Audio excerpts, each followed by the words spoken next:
42. So basically, as soon as I sat down on the drum set, I knew. Until that van blew up. We got another one, ended up in a ditch. That's all people want to see. Yeah.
Yeah, dude. Nice. To all of you out there watching, please welcome Jonny Keefe. To Drumeo, finally. Hi, guys. Drummer for Boys Like Girls. Classic pop punk band. Classic. I'm super stoked for this stream because I love this stuff. And just to be able to sit here and watch you play this is just the best thing in the world. Thank you. I'm excited to see you do it next. Yeah, we'll just trade off. That's fine. I'll play all the stuff from the new record for you so you can take a break. Thank God.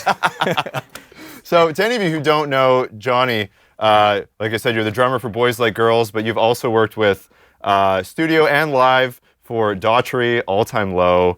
You play drums on some of Taylor Swift's Fearless album. Yep. You filled in for Metro Station, Christina Perri. The list goes on. You've done a ton of stuff. Yeah. A bunch of those I had no idea you actually played on. Yeah, I've done a lot of like ghosting sort of things too, like, which is kind of cool. You know, I have a lot of friends that are producers and stuff, so getting those calls is always fun and always a challenge. So it's been a minute. Like I've been doing more and more recently, but it's a lot of fun.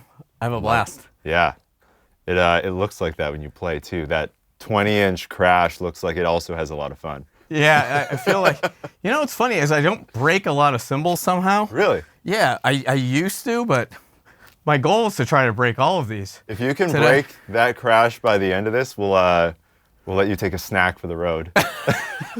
Or you can take it home with you. Take a broken crash. Yeah. Great. Pulling out all the stops. Yeah, man, just for you. Yeah. Before we get into the lesson, we do this kind of stuff on YouTube all the time. We bring in drummers like Johnny, but we also have a full platform over on Drumeo where we'll teach you how to play drums. Let me stop you right there. Yeah. There's no other drummers like me. I'm my own person, Brandon. Okay? Maybe I should just see myself out. You should just get the... Yeah. I'm just kidding. And this is the first time we've ever kicked a drummer out of a Drumeo live. That was the goal. Yeah. The goal was to see if I could get thrown out. Yeah. So we're going to send you Johnny's personal email, cell phone, and home address. So any complaints can go to him. And yeah, you can get a free year of drum lessons just from Johnny. So totally. I'm up for it. Just show up to the show and he'll... Yeah. We do that. He'll book a car for you and we do take that. you to his house. We give a drum lesson. There you go. Yeah, I've been doing that. It's so fun. as I was saying, if you want to learn drums from us, not from Johnny, you can check that out, drumeo.com/trial. You can check it out. Yeah, we're going to be doing a bunch of stuff from Boys Like Girls. Some other things in between, talking about some pop-punk drumming. But before we get into it, can you break down that drum intro from The Great Escape? Oh, boy. Yes, I certainly can. Classic. So the way this sort of came about, like most things with our band, is our singer is this amazing producer. His name is Martin Johnson. He's an amazing songwriter, but he's not a drummer. Yeah. Like most producers. So they sing things to you, and this was one of those parts that was sung through the glass. I'd love to know how that sounded when he sung it. I can't sing it. Got goo goo got goo goo get it. So I had to like figure that out on the drums. Yeah. Lots of drummers go through this, and it's a challenge. And I used to get super like, oh, like what the fuck? Like that, that's not how this would be done. But as I've gotten older and more experienced, like I love that. Yeah. Like I think it's so fun. Just try to figure it out. Yeah, because I'm like, that's not what I would normally do there. So a different approach, and I think it makes you a better player. So that intro came about like that, and I still haven't seen anybody do it right on like YouTube or anything like that. Everybody does it wrong. So we were just on tour. Yeah. And I was filming like Jess Bowen, who was just there. She's awesome. And like my drum tech, Derek, a bunch of drummers are on the stage with all the kits set up, and they're all trying to do it. And I have a video of it. I'll post it. They couldn't figure it out. Yeah. But yeah, so it's not terribly difficult. It's just there's like a crossover in it. Yeah. So like the first part is, it's a 4-on-the-floor kick. And so that's the first part.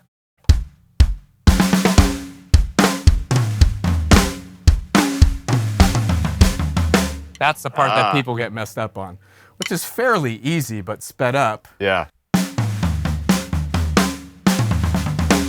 Right?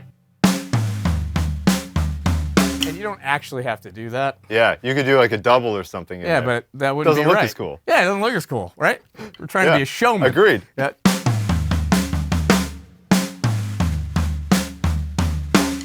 Pretty easy. So,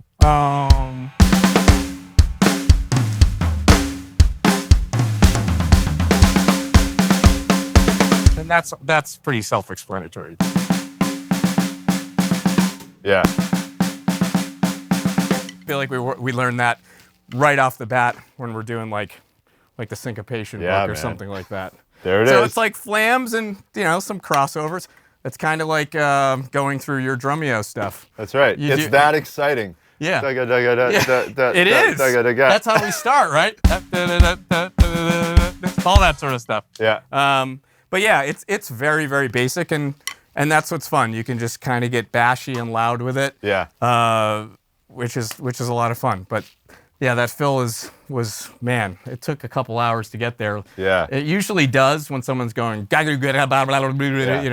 verbal diarrhea. I mean, dude, that's pretty impressive if a non-drummer can somehow verbalize what you're playing on the kit. Because that's not like a standard drum intro. No. It's pretty syncopated and... Yeah, he's a very talented talented musician and singer, so he's able to verbalize the stuff, but it can be, lunch.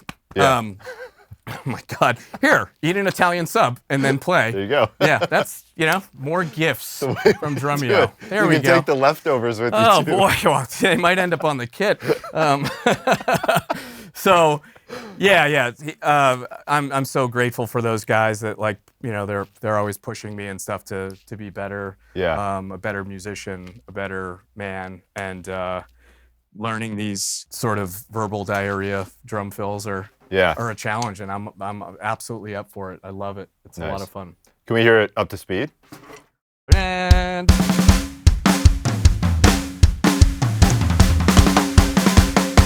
there it is. There it is. Nice. So you guys have been around for a while now, so I'm curious to know the early days of the band, how is that different from where you guys are now? Multiple records in, multiple tours in. And when did you realize that things were actually going to take off? And because you guys had some massive records. Yeah, where do I start there?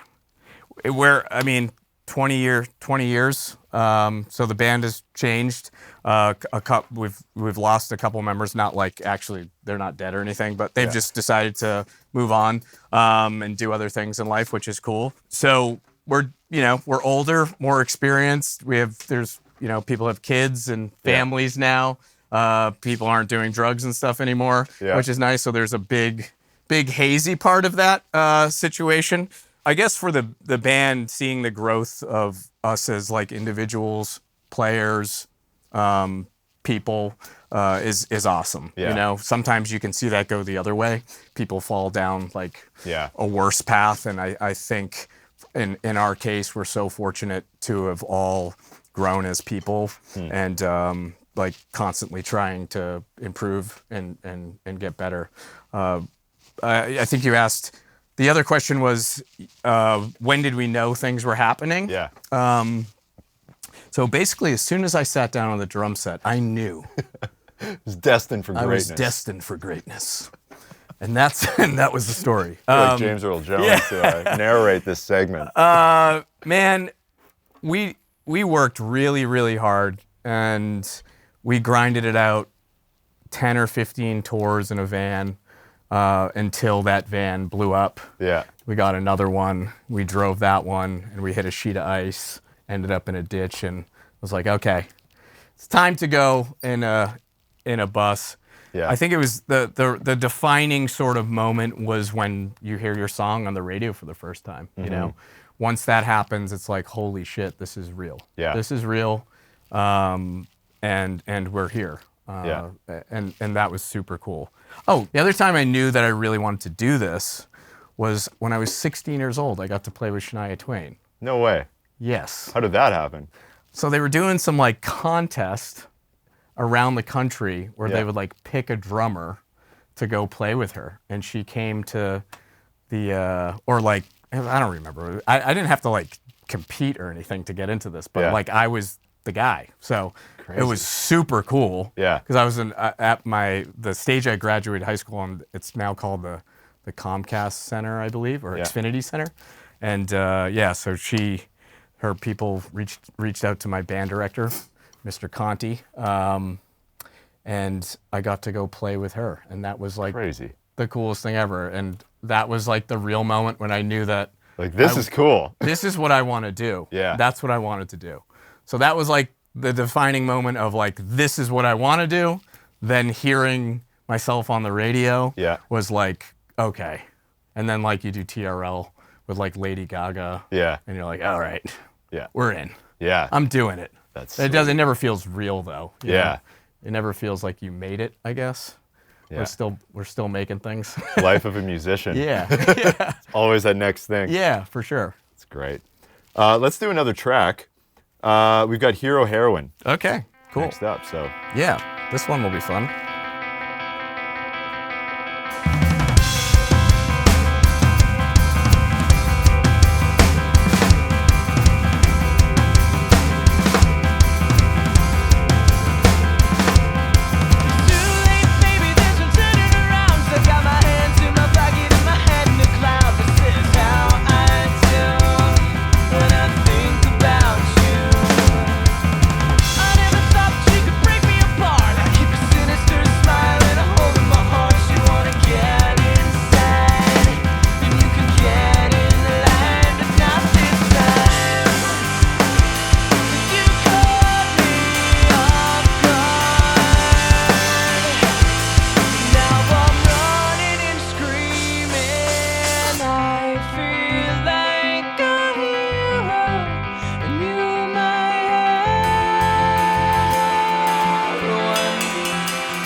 Dude, some of those snare to double bass kind of runs are so sick. Thank you.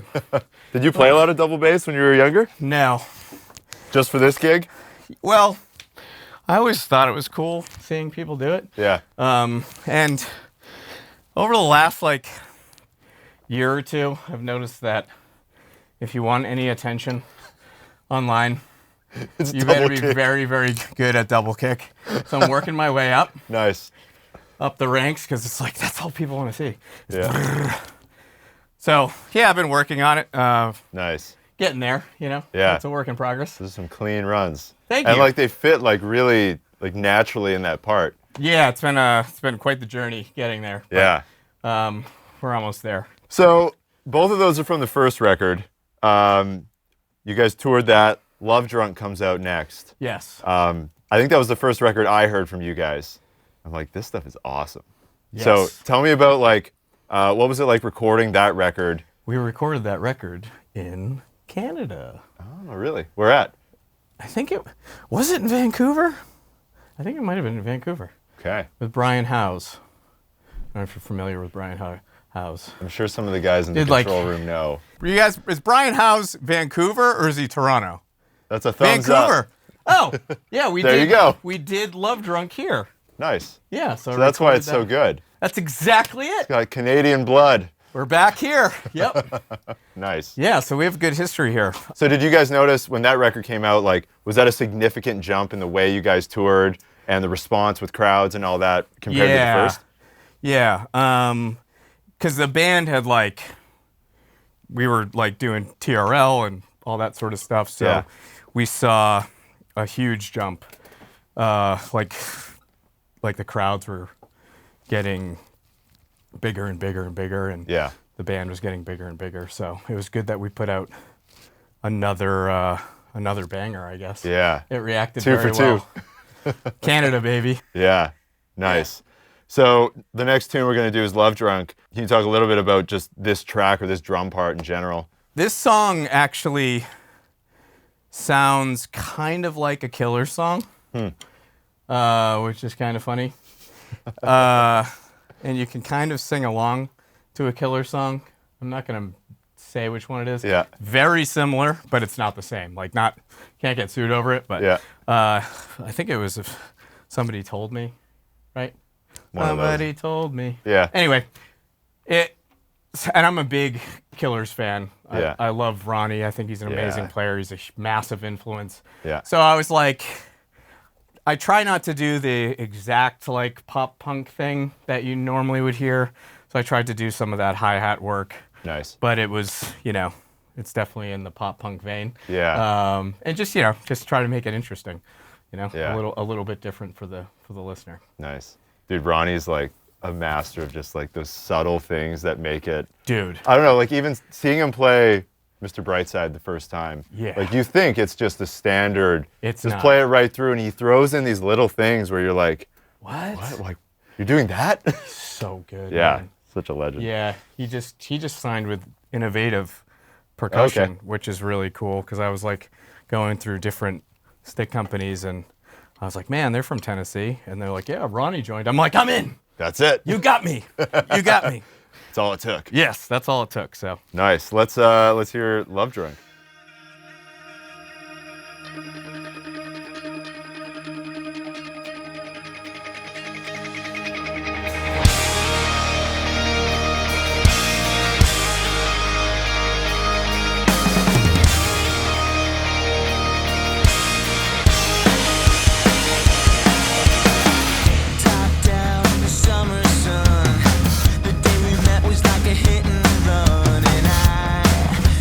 Taste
Have more double bass in there too.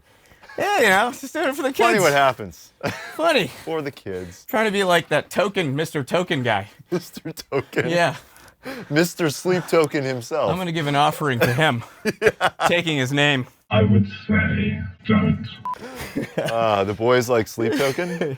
Yeah, we love them. Nice. Yeah.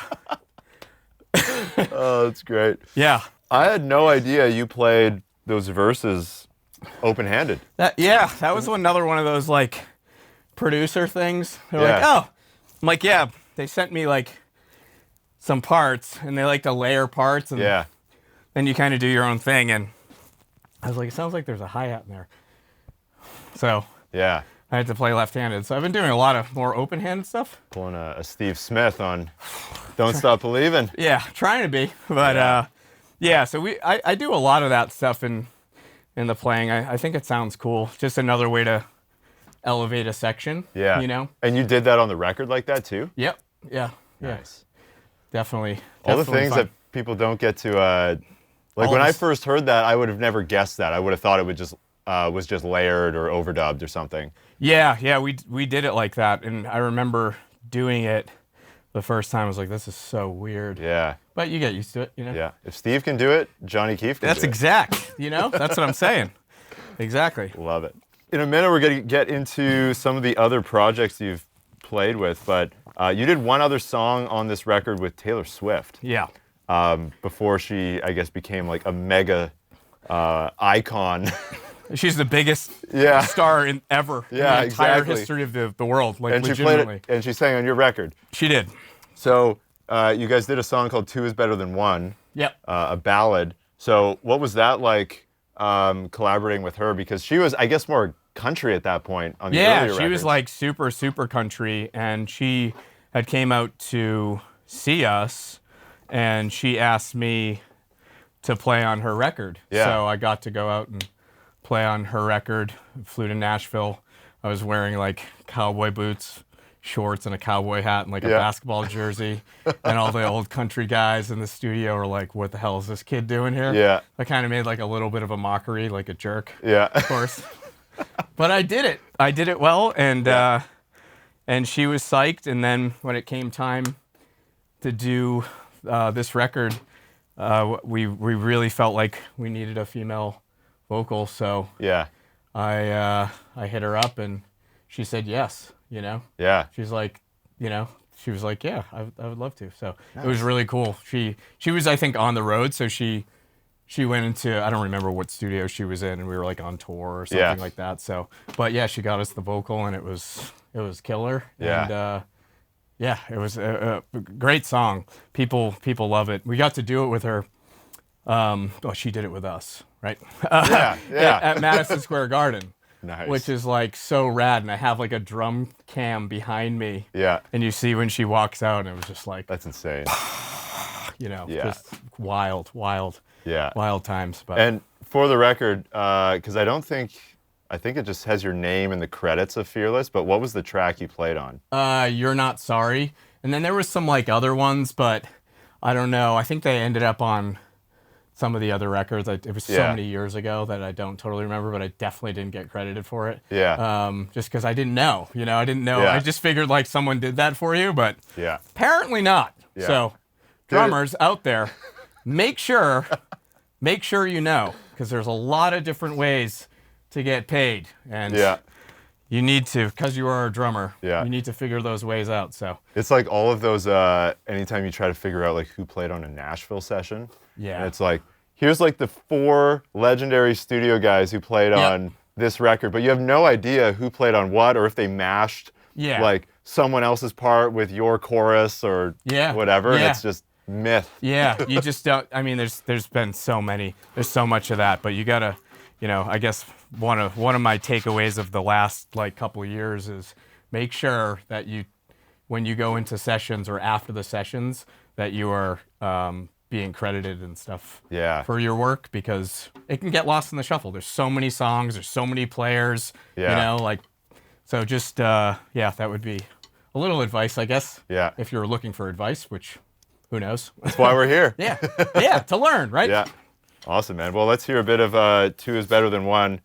And we don't have Taylor Swift today, so she's here. You just get Johnny. She's here. She's in the track. No, she is. Oh, is she over there? If you guys watch this whole thing, I promise she'll appear. We just brought her out for the session because I will post she loves Drumeo. Yes, Taylor. No, it's okay. You look great. Come on. Oh, you're gonna be on. Okay, you'll be out. You're gonna. Okay. Yeah. All right. We'll do it. Can Taylor play drums?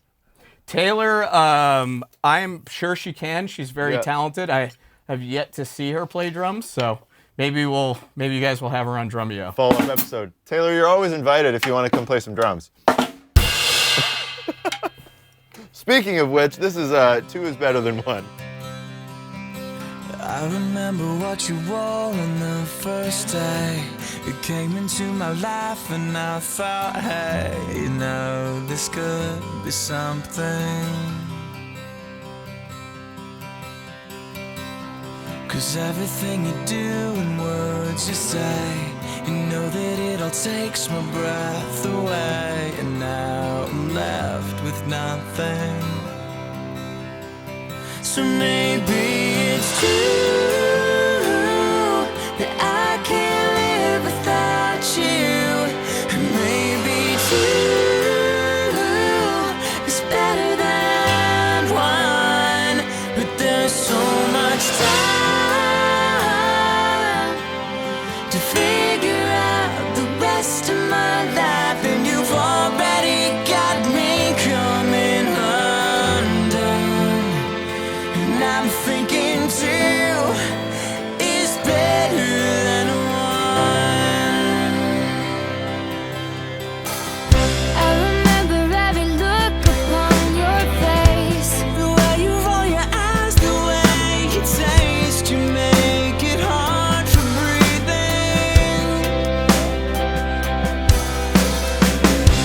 'Cause when I close my eyes and drift away, I think of you and everything's okay. I'm finally now believing Then maybe it's that I can't live without you.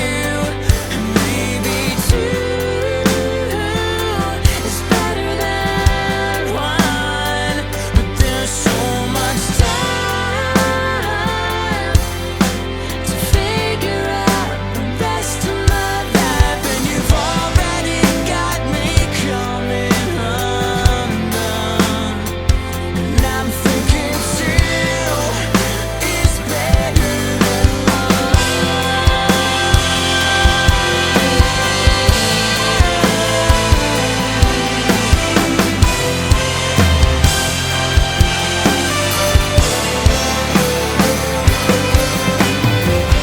I remember what you wore on the first day.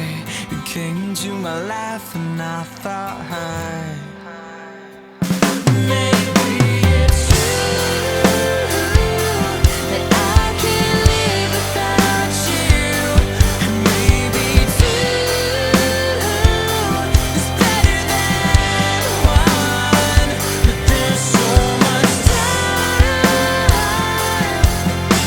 To figure out the rest of my life. and you've already got me coming undone. And I'm thinking, I can't live without you. 'Cause baby, two is better than one. There's so much time to figure out the rest of my life. But I'll figure it out when all is said and done. Two is better than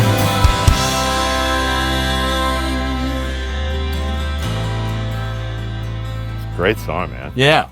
I haven't played that one, the record version, in quite some time. Yeah. That seems to be a thing we do here. Yeah.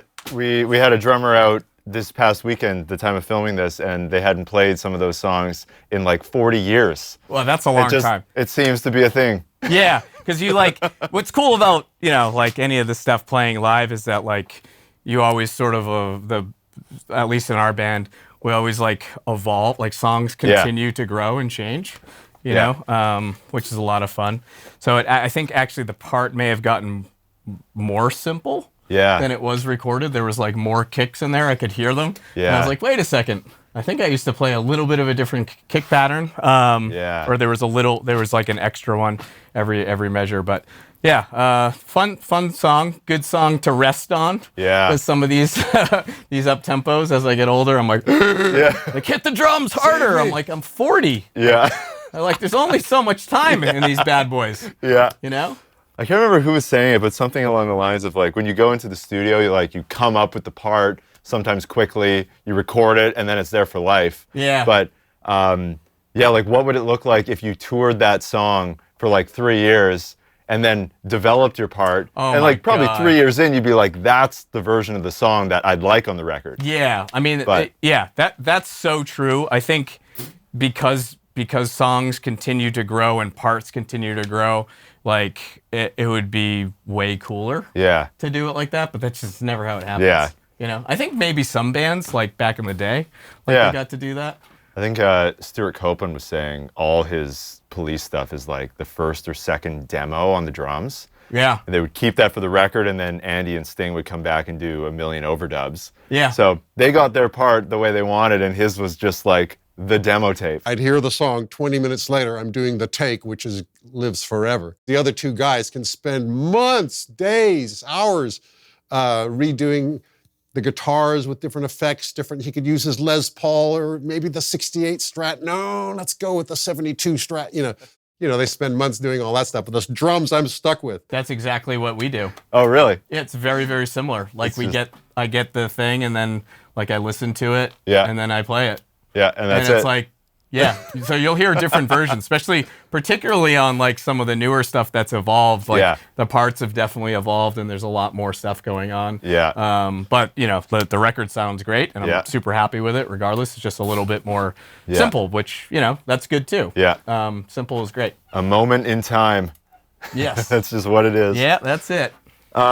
So you guys did 3 records and then you took a break for 10 years, I believe. Yep. So we're going to come back and do some of the newer stuff. But one of the songs you mentioned, I had no idea you played on either, was Waiting for Superman from Baptized by Daughtry. Yeah. Did you only do that song on that record? I did a few songs on that record. Okay. I think I did Baptized as well. Okay. I don't remember, to be completely honest. Yeah. I did a bunch of them. So, but I think that's the one people would know. I don't remember it personally, so we're gonna find out. It happened. So, did you do a lot more of the kind of just fill-in studio stuff during that break you guys had, or was this kind of always while you're touring? Whenever there's downtime, you just go in the studio? Yeah, when there was downtime, or like typically when there was downtime, I would jump in because my singer was he still does, he produces and writes songs for people, so he would be like, I'll just have Johnny come in and knock it out. Yeah. And, so I got a lot of opportunities from that and other writers and producers when I was off the road, which was cool. Nice. Let's hear a bit of this one and see if you remember it. I have I don't even remember the song, how it goes. Love it. Waiting for Superman. For the first time, right? For the first time. This may or may not be his mystery song.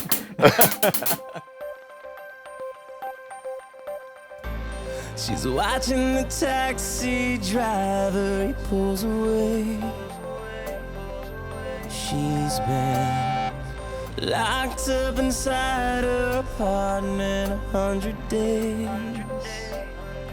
She says, yeah, you're still coming, just a little bit late. He got stuck at the laundromat, washing his cape. She's just watching the clouds roll by and they spell her name like Lois Lane, and she smiles. Oh, the way she smiles. She's talking to angels, counting the stars, making a wish on a passing car. She's dancing with strangers, falling apart, waiting for Superman to pick her up.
and she smiles.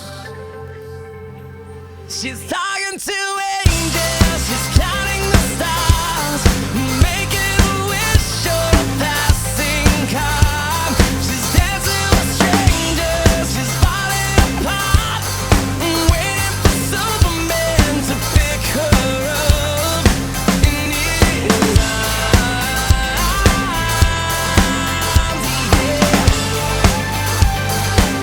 Oh, in his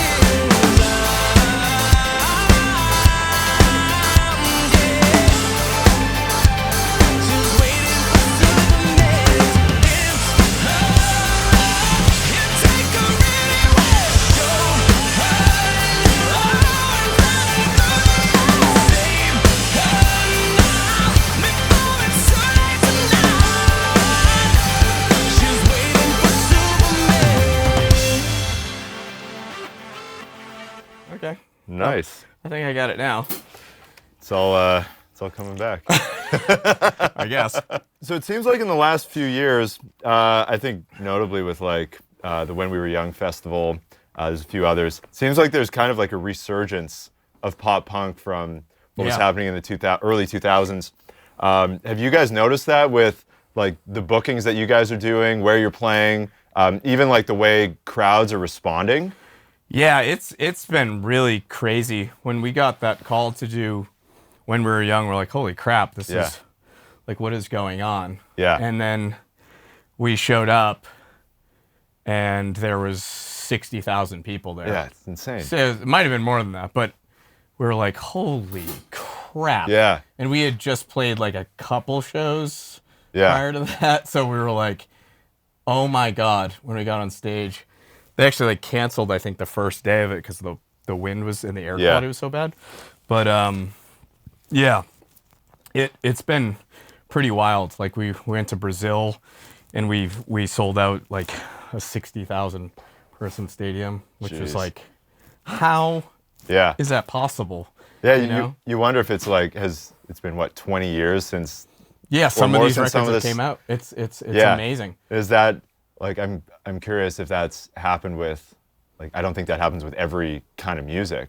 I mean, I don't know. I think like music is always like going at some in point, trends, right? So yeah, like it doesn't seem like that long though. Like 20 years, like I don't know. How old are you? I'm 27. Oh, you're 27? Yeah. Oh my God. But like it seems like even stuff from the 70s and whatever is still relevant. Yeah, or is coming back. I don't know if that happened again in the 90s or something. Yeah, I think it always sorts, like it goes in cycles and, this is now becoming, people that are in their, 30s, 40s and 50s were, younger listening to Boys Like Girls, and now that they have families and kids and stuff, that's what we're seeing a lot of, which is really cool. So it's been a pretty wild ride, and it's a really great resurgence. You're not seeing a lot of people put out records and stuff yet, but I would imagine some of them will start. We wanted to do one, so we did one, and we're trying to get after it again. But it's inspiring and it's cool, like to be able to go do this again through different eyes. Love that, man. Sunday at Foxwoods. Tell me about this. It's 10 years between that record and the previous. What changed? What was the process like? So a lot of these songs had been written over the course of a couple of years and stuff, and it's kind of like tossed in a bank. And like everybody was sort of doing different projects, and we played When We Were Young, and we decided that we wanted to make a record, and we ended up getting some new guys. The other guys were still super close with and friends with, and they're just off on a different journey. Both doing music, super successful. And so we got our other buddies. One of them, Jamel, who I've known since he was like 14 years old.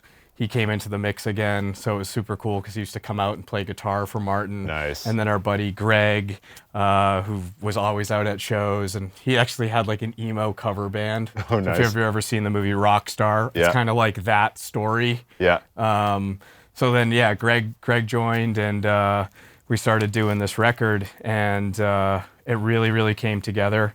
There was a lot of music and a lot of different changes and in different scenes and stuff.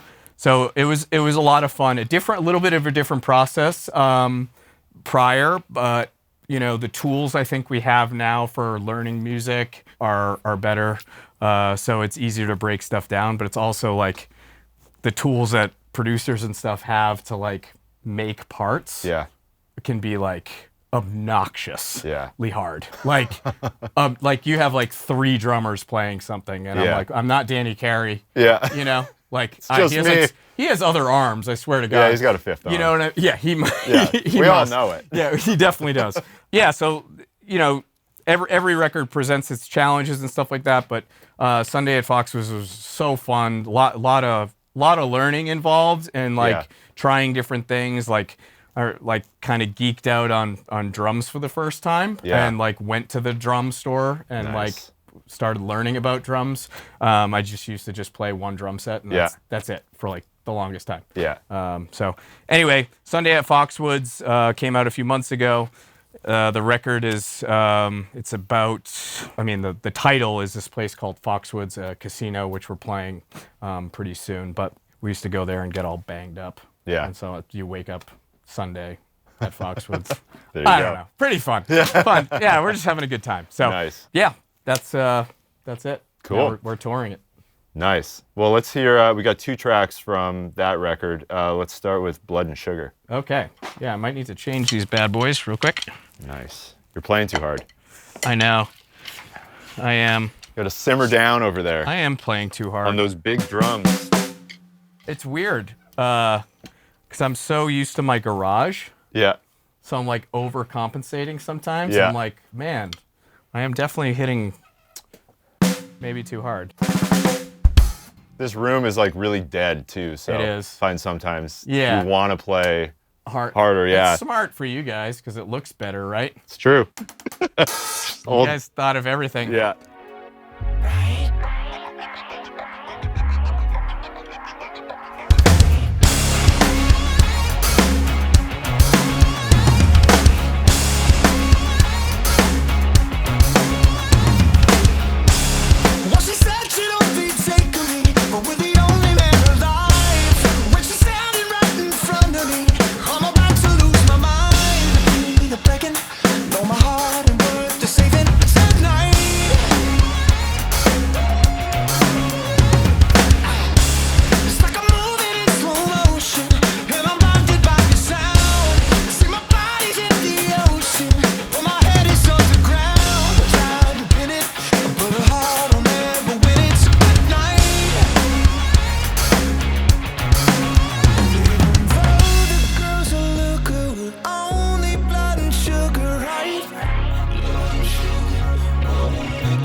Get my ass up out the door and find another. I could use a better lover in my life. Still, I wish I knew what took her. Only blood and sugar, right?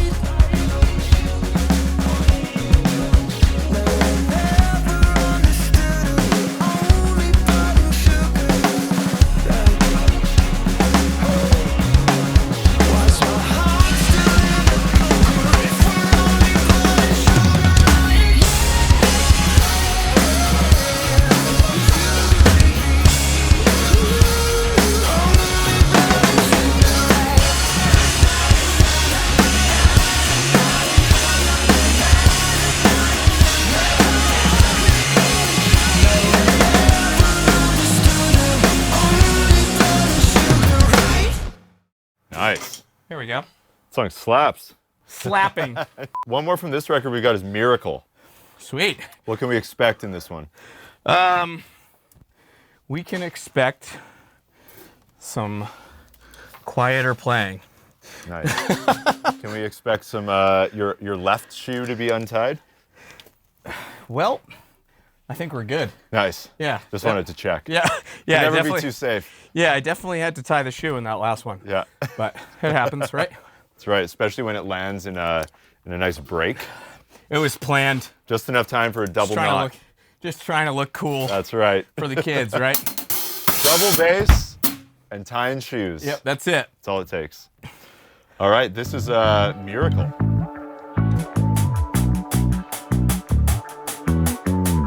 I'm still hung upon a younger love, yeah, 'cause something couldn't fuck it up, oh. But I was just too drunk to fight the us that morning.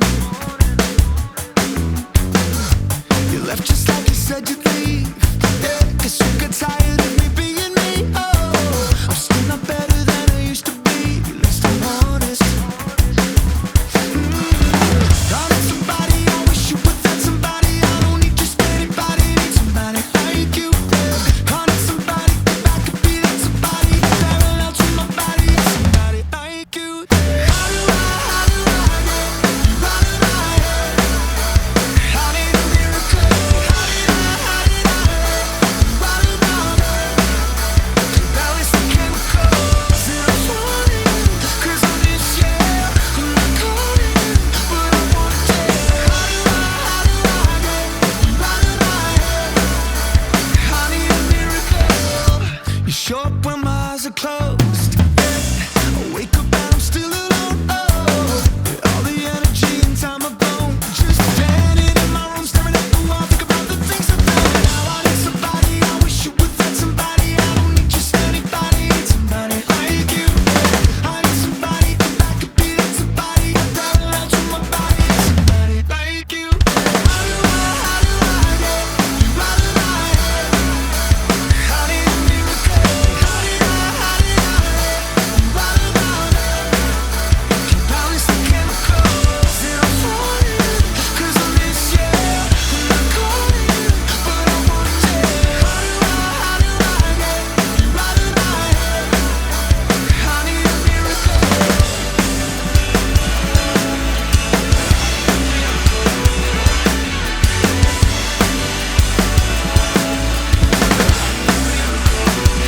I need somebody, I wish you would find somebody. I don't need just anybody, need somebody like you. I need somebody, 'cause I could be that somebody, that parallel to my body, yeah, somebody like you.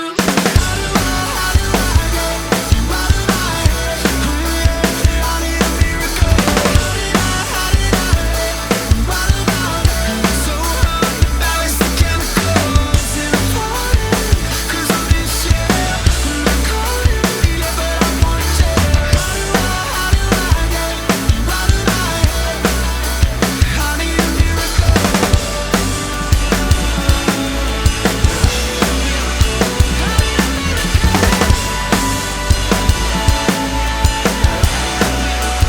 I need a miracle.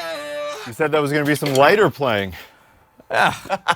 It's really weird in this dry room. Yeah, man. I'm like, ah! Just got to go for it. Yeah. So, well, no dynamics, John will call me today. Next time. So that record came out a few months ago. So if you haven't checked it out, Sunday at Foxwoods, go check it out. Are you guys still touring that record right now? Yeah. Because we toured prior to coming out, then it came out. Yeah. So now we're doing a couple 2-week run, and then late summer we'll be doing the touring with Dashboard and Nice. and so on. So Perfect. yeah. Dude, I'm stoked to hear this. This is You'll Be in My Heart from a Disney pop punk album. Yeah. So tell me a little bit about this project. So we got a call from Mickey Mouse. He does call. Yeah, he called us, and he's like, listen, Minnie really wants you guys to do this. So we were like, sure, that sounds good. We'll take it on. Phil Collins is, man, he's a legend. I saw you had his son in here. Yeah, this is. I'm very excited to hear this version. Like doing this song is like, hopefully we paid homage to Phil Collins because he's just so he's so incredible player, songwriter, singer. To be able to do all of that is just like he's an anomaly. Well, and then to do it at a time where no one was doing it. Like, whatever, in the 70s and 80s, like no one could really play drums like that. In that, and then to invent a drum sound in the 80s and be able to sing that good. It's crazy. Yeah. The impact he had on music is insane. Yeah. Like the most iconic drum fill of all time. Yeah. You think about like trying to innovate in like 2024. You can't. Like there's so much has been done and mixed and merged. Yeah, like what's new? Yeah, nothing. Nothing. It all like comes back to one of these guys. Yeah, like we're trying to make cymbals look old now. Yeah, you know, like that's the thing. It's so crazy. You are playing an old drum set though, so there's that. Yes, this is true. But I love these bad boys. Yeah, they sound I love great. a Vista Light. Ludwig, if you're watching, make it happen. Call me. So we're gonna hear "You'll Be in My Heart." Yes, we are. Let me get a sip of coffee here. Nice. I think this is the real abuse. What? The real abuse? No, the real abuse is just playing. Yeah. You know, just playing all day. But it's awesome. I mean, you did it to yourself. This is true. Age 16, Shania Twain. This is true. Just ruined the next 24 years of your life? Yeah, basically. Yeah, pretty much. I should have, you know, the time and money I've spent doing drum stuff is just like, man, it's crazy. But it's so much fun. And I'm so grateful that I get to do this. Best thing in the world. I really am. It's so awesome. Well, this is going to be the final song of the stream. So, Johnny, thanks for being here, man. Yeah, thank you so much, man. I'm super grateful to be here with you guys. I'm obviously a big fan of this whole operation, have been for a long time. So I'm looking forward to seeing how this all comes out. Yeah, man. Well, you're always welcome back. And to all of you on YouTube, there is a Here's a Song for the First Time coming out with Johnny. We put him through the ringer once again. Bunch of jerks. So everyone's going to dig that episode. That's going to be a good one. Go check out the band on the road. By the time this comes out, I'm sure you'll already have stuff into 2025 on the calendar, so go check them out. And there's a link down below. If you want to learn drums and don't know how to play, or you want to take your playing to the next level, we'll help you out. You can try Drumeo free for 7 days. Take it away, man. Cool. You'll be in my heart. No, you'll be in my heart, Brandon. No, man. Phil will be in our hearts. Phil.